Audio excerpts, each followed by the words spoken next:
Hi, it's Ethan Musolini, the Merchant of Success, your motivational speaker, human resource trainer, life, career, and business coach. Once again, I'm here with episode 3 on how to start a business. Just in case you haven't been following through, I'm doing a series on how to start, grow, and scale a business. Having been a coach and mentor to many, and also being, this is a special series for African Entrepreneurship Award. So if you are not, if you don't know what it is and you're just landing on this video, please go there. They have incredible coaches and mentors. It's an amazing program. On the screen you should be seeing the web address. It is African Entrepreneurship Award. So go there, you can apply, and then once you're on board, you get coached, and then you can keep scaling over and over till, and if God ever helps you and you're in the finals, guess what? You can win as much as $100,000 if you're among the top winners. So, but even without the money, you would learn a lot from mentors and coaches. So I would encourage you to go forth and apply if you're not yet there. If you're a member already of Africa Entrepreneurship Award, welcome. So here are some tips for you. All right, today I want us to talk about the core documents or systems needed to get started. Well, the systems needed, these are some of the systems needed. We're talking about financial management, strategic planning, marketing plan, and formal registration. And by the way, I'm talking about the formal documents, so to speak, as a third segment, because I didn't want it to be an excuse for you not to start a business. You can start and then register down the road. But the ideal is to do the formal registration ahead of time. Now first, let's talk about financial management. So why is it critical? It's critical because then you're able to manage proactively rather than reactively, meaning you look at the numbers and then see what to do or what not to do, rather than the other way around. You know, you do stuff and then say, what do our numbers say? Then it also provides you financial planning information. You're able to say, okay, you know what? Based on the last month results, we got in less money, therefore we cannot make this move. Or based on our projections, this is what I see happening moving forward. So it gives you that planning information down the road. In essence, it is you are able to assess a great decision, or you're able to assess whether a decision is poor. And that is always very, very beneficial down the road. It also enables you to set sales goals.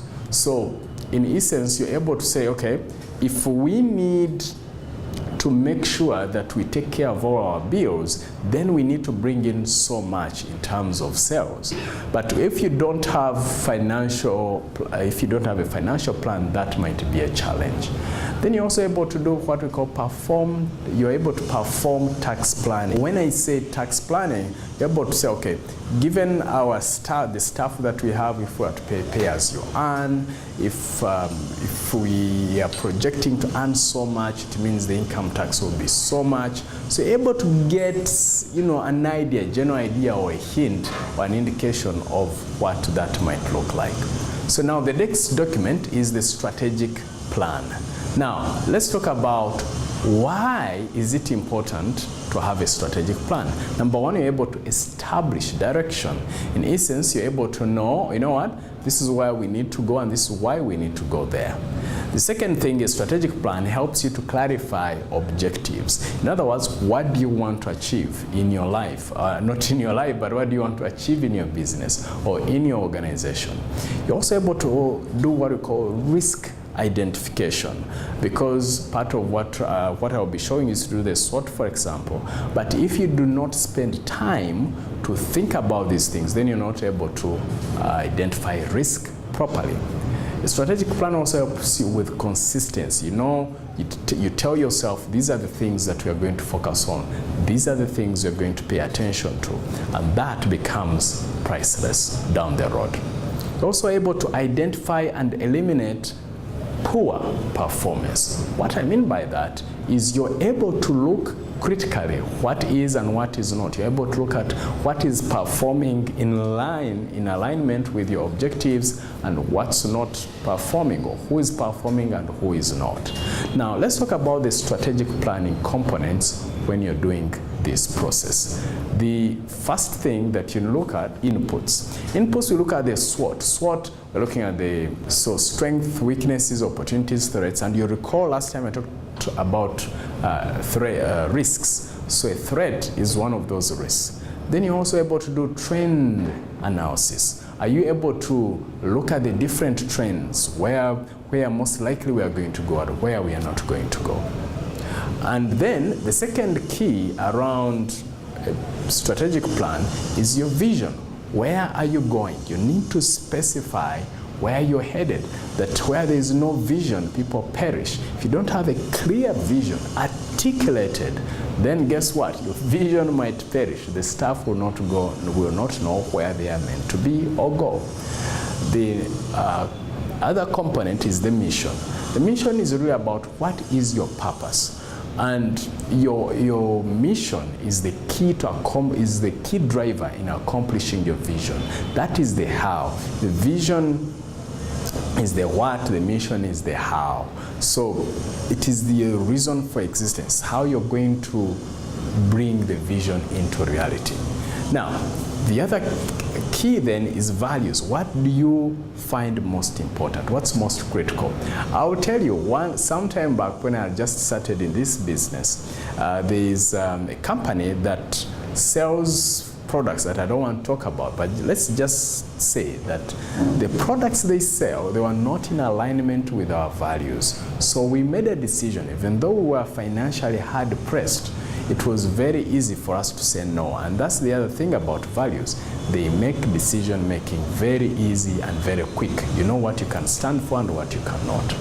The other big portion of strategic planning, which is one of the most important, is having then strategic objectives, where you look at goals, strategies, and tactics. So you look at the core pillars. For example, in the balanced scorecard, you look at core areas. You look at the human capital, human resource. You look at your customers. You look at the finances, and you look at your processes and systems. So when you develop, say, strategic objectives around those areas, it makes tracking performance very easy. It makes setting targets very, very easy. Now, the other document that is important is the marketing plan. Now, why is a marketing plan critical? Because it aligns your objectives. Once you've set your strategic objectives, and one of those definitely has to be around revenue, then you're able to say, okay, how do we bring this to life, this strategic objective around revenue into play? And it also pushes you to do your due diligence around markets or around marketing, so to speak. And when we talk about due diligence, it means that's something that you have to keep doing over and over again in all aspects of your business. Then it also brings marketing balance and focus. You're able to say, you know what, this we should do more online marketing, or we should do more offline marketing, or we should do more telemarketing. So it gives you an idea on what to focus on and what not to focus on. Now, these are some considerations while making a marketing plan. One is objectives. What do you want to achieve? Okay. And then the other key is strategies and operational tactics. Now, this is what you want to achieve, so what is your strategy around that? And what are your day-to-day operational tactics that will help you to actually bring that to life? The third key is measurements and funding streams. So measurements, you're able to say, okay, this is how we are going to measure our return on investment. This is how we will track our phone calls. There's a lady I was chatting with this morning whom I'm enrolling to follow up on leads. We had to come up with a spreadsheet to be able to follow up on leads, to write notes, to measure the return on investment and all that. But also funding streams. Any marketing plan needs some resources. So how are you going to fund the marketing? It might mean, for example, you say, okay, for every $10 I get out, I'll put $5 back into the business. And now, let's talk about formal registration, which is one of the core keys to documentation. In other words, we're talking about the different legal structures available to you. So number one is what we call the sole trader or sole proprietorship. A sole proprietor means it's you and you alone. The business starts and ends with you. So of course, the advantages and disadvantages, which I would encourage you to read online. I wouldn't want to go into detail for purpose of this video. I want to keep it a little shorter, but just to know that find the advantages. You can make quick decisions. It means if you make all the profits, they go into your pocket, you as an individual. But also please note, in case the business goes under, you go under with it and no one can help you shoulder some of the burden.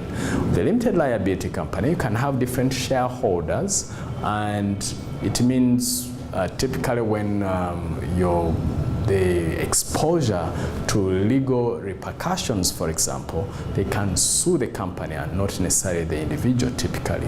And a partnership, so you can find partners, get on board with them, and there it is.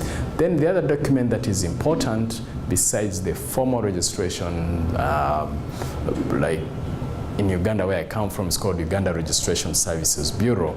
But then there are also other documents which are useful. For example, was what we call the operational license. Depending in the country or region where you come from, there will always be an authority in the district or state where you are at, and then they would want an operational license. Then health and safety, do you have a health and safety license to, someone checks you out and say, this is a safe place to work in. And ideally to have a safety and regulation, health and safety policy, in that, there are particular things they look at to say, this is a safe place to work in. The other important piece is business insurance. How insured are you? Have you insured your staff? It could be their health. Have you insured the equipment at your office? All that is very, very important. Now, this is the action I want you to take. I want you to make a list of the documents you need to have in place. If you already have some, put a tick. Those you don't have, write them down. Then write down the beginning and end date to acquire the same documents. All right, so I hope this has been useful for you to kickstart the thought process around formalizing your business, because it's important if you really want to professionalize and go to a higher level. Those are my contacts on the screen. You can find me at ethanmusolini.com in case you want to learn more, or you can check me out on info@ethanmusolini.com or call +256 772 936361. And on different social media outlets on the same name, which is Ethan Musolini. That's my Twitter handle, YouTube, Facebook, LinkedIn, and also Instagram. I would also highly recommend that for corporate trainings, in case you want to engage my company to train your organization, whether it's customer service, leadership, communication skills, sales, and several others, you can go to success-africa.com. Oh, and by the way, if you are below the age of 40, I created a resource which you can find out at ethan@40.com. This I created it recently before turning the age of 40. So I share my top life and business lessons by the age of 40.